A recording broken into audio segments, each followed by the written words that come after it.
Hello, so today we're going to be looking at what is the reactivity series. It's the start of C5. Now please make sure that your phone is off, that you don't have a TV or any music on in the background to distract you, you're not playing any games, and you have a pen and paper or your notebook ready to take notes. At times you may see the yellow banner appearing like it has at the bottom. At that time, I would like you to pause the video to complete the task on screen.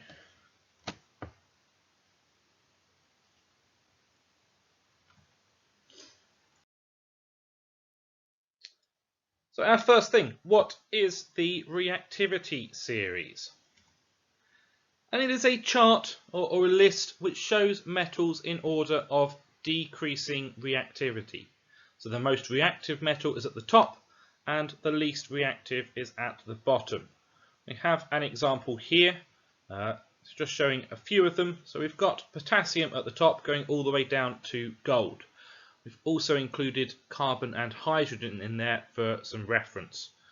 Now obviously there are more metals than the ones just shown here, and all of the metals can fit into this reactivity series. We've been able to work it out because we know that when a metal reacts with a substance, the metal atoms lose its electrons. You might need to go back and look at C1, so the structure of an atom, to see how atoms are arranged and how they have their electrons.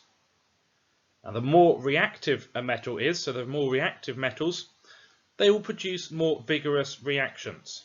So we can see on here, we've got potassium, sodium and lithium have very violent reactions with both water and dilute acids. Going down all the way down to copper, we have no reaction happening at all. In the middle we have different types of reactions going. They're going fast or slow or very slowly. Now the reason is that the more reactive a metal is, the easier it can lose its electrons.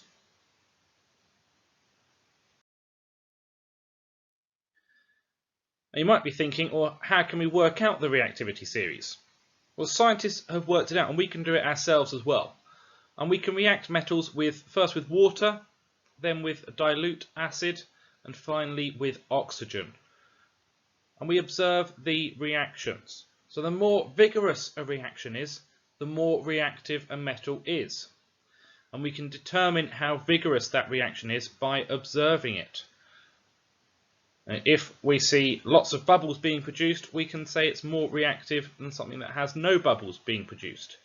If we see that it catches fire, we can say that it is more reactive than something that does not catch fire.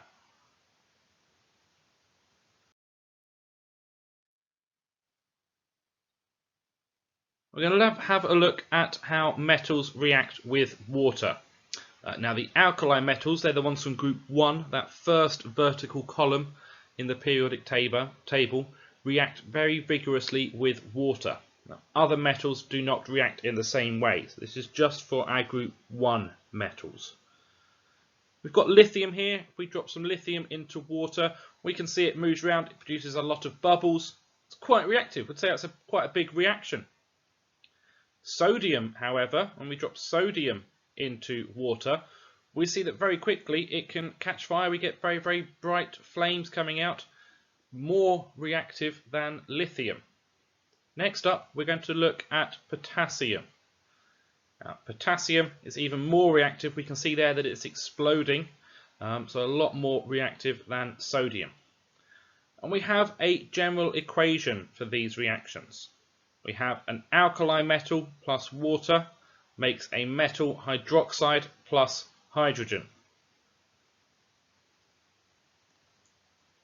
To show that it is a metal hydroxide, hydroxide is an alkali, we need to add universal indicator.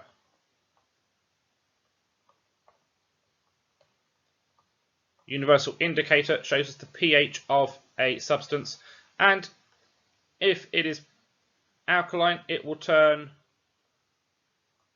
blue or even purple.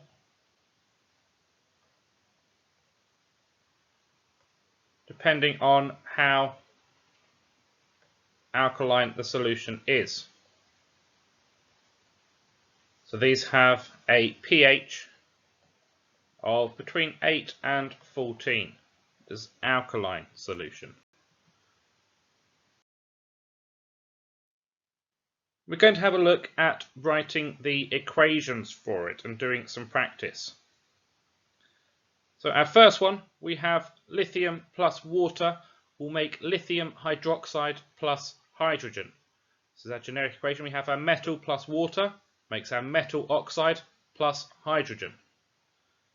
Our balanced symbol equation is 2Li plus 2H2O goes to 2LiOH plus H2. What I would like you to do now is pause the video and write the equations for sodium and potassium reacting with water.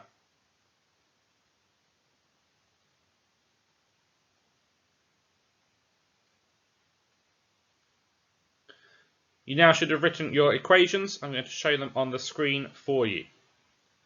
Sodium plus water will make sodium hydroxide and hydrogen. Very similar to the first equation.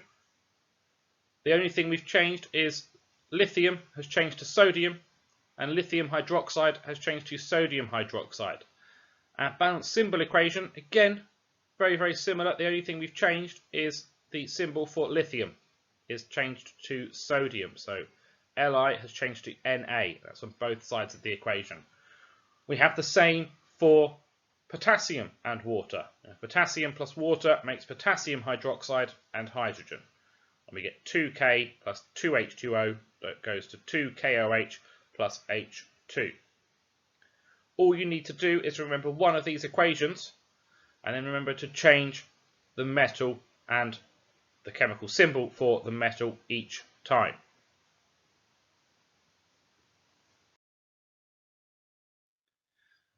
Now we can also react metals with dilute acid.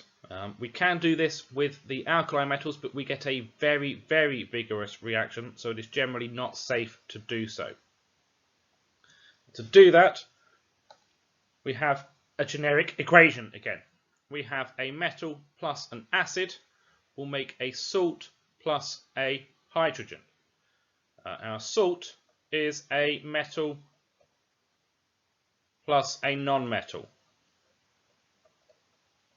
Something like sodium chloride or magnesium chloride as well are also examples of salts. And this hydrogen. Now sometimes we need to show that hydrogen has been produced. To do that, we collect the gas. We can collect it in a gas syringe or a test tube. Put a lit splint into it, and we get a squeaky pop. That's the hydrogen reacting with oxygen in the air. We get a very loud squeaky pop to test for hydrogen.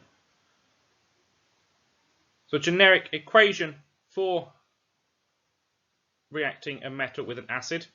So we've got magnesium plus hydrochloric acid will make magnesium chloride plus hydrogen. I'm going to write that below as well because I've gone and written over it. So magnesium plus hydrochloric acid will make magnesium chloride, which is our salt,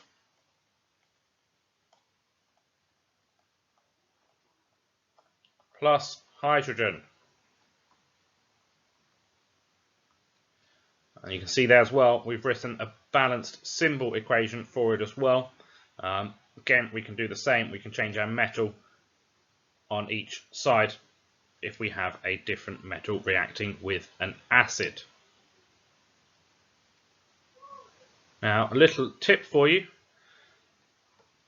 Any elements below hydrogen in the reactivity series will not react with an acid.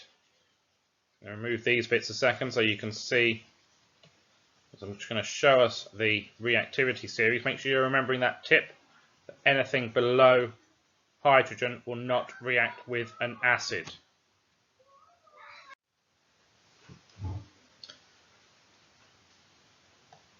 We've got here the reactivity series. So if I was to ask what would be the reaction between copper and water, I ask you to write it out for me. You go, Mr. Lewis, I'm not doing that. I'll be like, why not? And you go, well, because I remember you telling me that anything below hydrogen in the reactivity series will not react with an acid.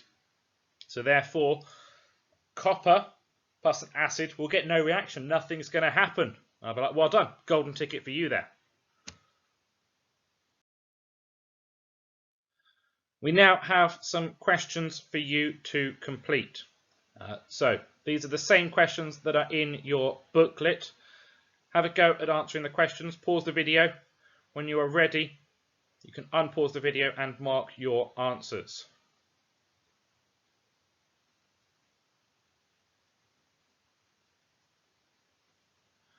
You should now only be watching if you have finished this first question. You can now mark your answers.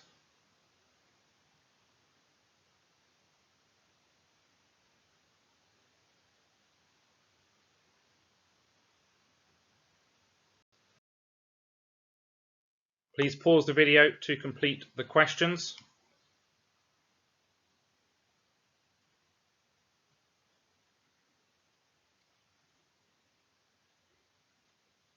You can now mark your answers.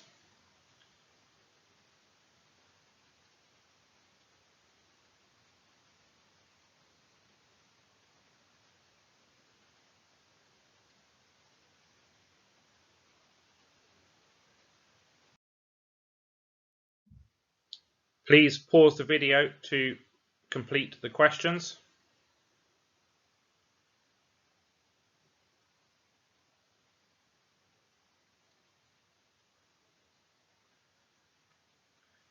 You can now mark your answers.